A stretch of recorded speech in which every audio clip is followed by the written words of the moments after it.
जय श्री कृष्णा। द्वापर युग के समय गोकुल नगरी में बड़ी खुशियों की खबर फैली। एक मांगलिक अवसर पर लोग विशेष आनंद में थे। वह अवसर था श्री कृष्णा के जन्मदिन का। सभी लोग भगवान श्री कृष्णा के प्रति भक्ति और विश्वास से जुड़े हुए थे।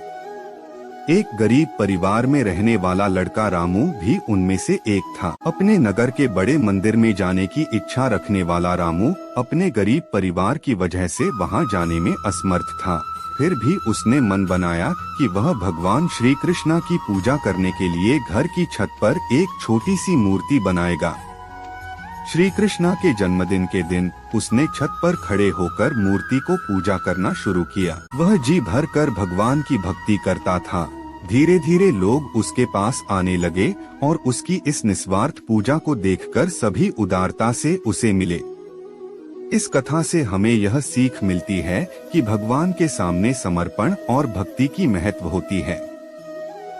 चाहे आप धनी हो या गरीब, भगवान श्री कृष्णा हमेशा अपने भक्तों के प्रति स्नेह करते हैं और उनकी समस्याओं का समाधान करते हैं।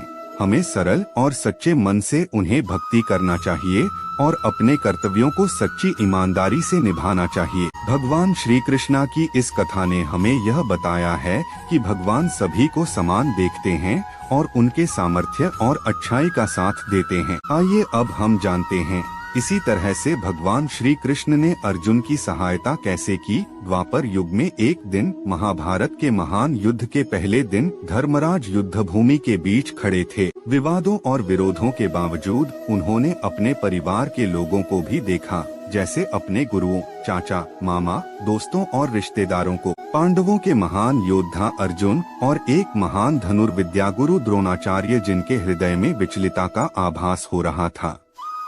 अर्जुन अपने रथ को रुकवा दिया और अपने सारथी श्री कृष्ण से उनकी सहायता मांगने उतरे। वे आत्मा के संक्षिप्त भाषण में अपनी दुविधा और संकट को व्यक्त करने लगे। उन्होंने कहा, मैं यहाँ युद्ध के द्रव्य और धन के लिए नहीं, बल्कि अपने प्रियजनों के बीच में से एक के बीच, लेकिन मेरे मन में संदेह है। मैं यह नहीं समझ पा रहा कि धर्म और कर्तव्य क्या है। क्या यह मानवता के लिए सही है कि हम एक दूसरे का वध करें? कृष्ण ने कहा, अर्जुन, तुझे यह बात समझाने के लिए मैं यहाँ नहीं बैठा हूँ, बल्कि तुझे तेरे स्वयं के अंतर्मन की ओर देखने में मदद करने के लिए। कृष्ण ने फिर अर्जुन को उनकी आत्मा की दिशा में देखने के लिए एक अद्वितीय उपाय बताया। उन्होंने अर्जुन को ध्यान में ले गए, जहाँ उन्होंने उनके आत्मा के विशिष्ट रूप का वर्णन किया। श्री कृष्ण ने कहा, तू शरीर नहीं आत्मा है, जो जन्म और मृत्यु के बाद भी अजर और अमर है। शरीर की नाशवरता में न तू और न ही मैं। हमारी आत्मा सदा सर्वव्यापी और अविनाशी है। युद्ध करने का यह धार्मिक दृष्टिकोण से सही तरीका है, जो तेरी क्षत्रिय कुल की धरोहर और तेरे कर्तव्य को पूरा करेगा। इस प्रकार श्री कृष्ण ने अर्जुन के मन के संकट को दूर करने में मदद की और उन्हें युद्ध के लिए प्रेरित किया। अर्जुन ने अपने कर्तव्य को समझकर महाभारत के महान युद्ध में भाग लिया और धर्म की रक्षा की। इस कहानी से हमें यह सीख मिलती है कि जीवन में हमें समय समय पर संकटों और विचलनों का सामना करना पड़ता है, लेकिन हमें अपने आत्मा के आदर्शों पर चलने की क्षमता रखनी चाहिए।